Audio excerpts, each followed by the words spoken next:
Pick up something heavy right now. A full bag, a box. Notice how your body braces, how your back complains, how quickly your grip starts to fade. Now imagine doing that all day, every day, with no machines, no wheels, no help. Just your own two arms and the weight of staying alive. That was an ordinary Tuesday for your ancestors. If you could stand next to a human from 20,000 years ago, you might be surprised. Not by how different they looked, by how much harder their body was. Denser bones, thicker joints, a grip that could crush yours without effort. You probably think this is because they worked out, or because they were a tougher breed of human, built from better stock. But the real answer is far stranger than that.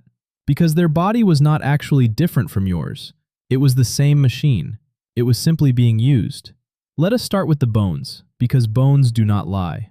Most people imagine the skeleton as a fixed, dead frame, like the beams inside a house. It is not.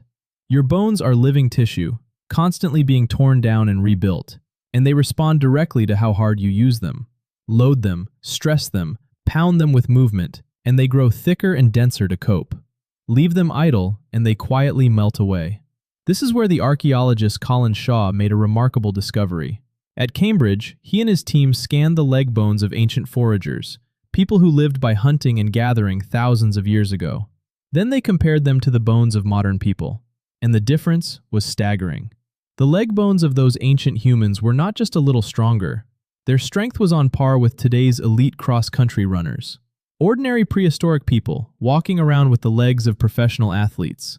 But they were not athletes. They were not training. So what built those bones? The answer is simply their life. Their entire existence was movement, walking enormous distances every single day, climbing, carrying, digging, sprinting, hauling. There was no separation between exercise and living, because survival was the workout. Their bones were strong for the same reason a blacksmith's arm is strong. Not by choice, by repetition. And here is the part that should unsettle you. Somewhere along the way, the human skeleton got weaker. Not slowly, over millions of years. Recently. The biological anthropologist Habiba Churchier studied something called trabecular bone, the spongy, honeycomb-like material on the inside of your joints. It is a brilliant record keeper, because its density reflects how much force the bone has been handling. When she and her colleagues, including the anthropologist Brian Richmond, compared the joints of early humans to those of more recent ones, they found something dramatic. Our bones became lighter, more fragile, honeycombed with empty space where there used to be solid structure. And the timing was the smoking gun. This thinning lined up almost exactly with one event, the invention of farming. Think about what farming did. It tied people to one place. It traded the endless wandering of the forager for the repetitive, lower-impact labor of the field. The body still worked, but it stopped being pushed to its limits in the same way.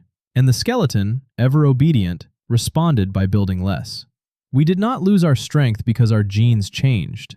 We lost it because we asked less of our bodies, and our bodies, efficient as always, gave us exactly what we asked for. But farming was only the beginning of the softening, because what happened next was the chair. For almost the entire human story, there was no such thing as sitting still for 16 hours a day. Your ancestors squatted, knelt, walked, and stood. Their muscles were under quiet tension from the moment they woke until the moment they slept. Now consider your own day.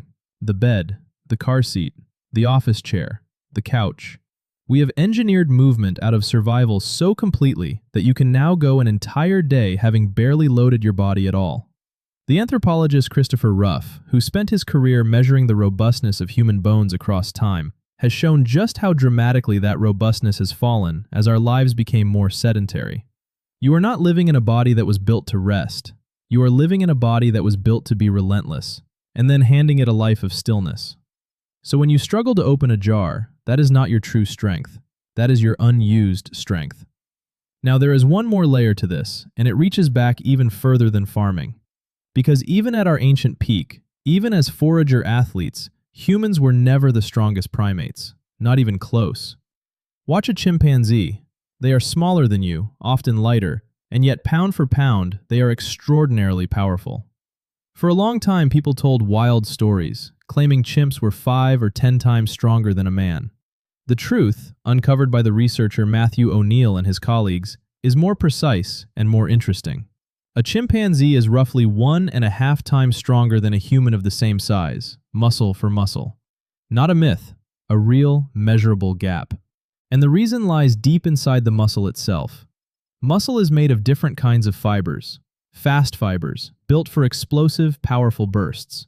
And slow fibers, built for endurance, for going and going without burning out. A chimp's muscle is packed with the fast, powerful kind. Yours is unusually rich in the slow, enduring kind. Somewhere in our evolution, we made a trade. We gave away raw, explosive power, and in return, we got stamina. The ability to keep moving, gently, for hours and hours, long after a stronger animal would collapse. Do you see the pattern forming? Your body was never designed to win a wrestling match. It was designed to never stop. So now you can assemble the whole strange picture.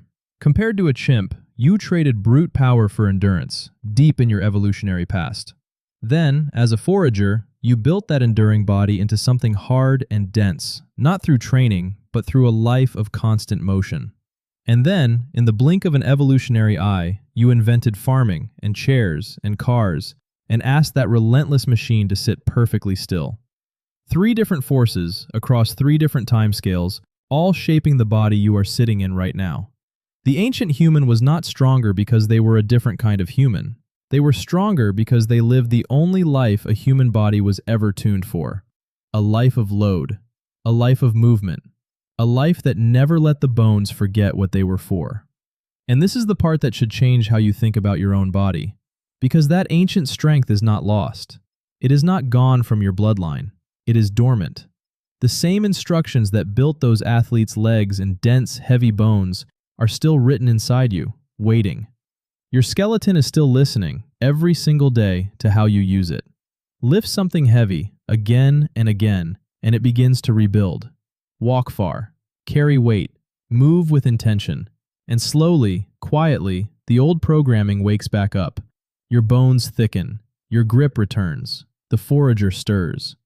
Your weakness was never your nature, it was only your habit. So pick up something heavy again. And this time, understand what you are really holding. You are holding a conversation with a body shaped over 2 million years. A body that gave up brute force for endurance, that turned a life of hardship into bones like iron, and that is still, right now, waiting for you to ask something of it. Your ancestors were not a stronger species. They were simply a used one. And the only thing standing between you and that ancient strength is the quiet, comfortable stillness of a life that finally got easy.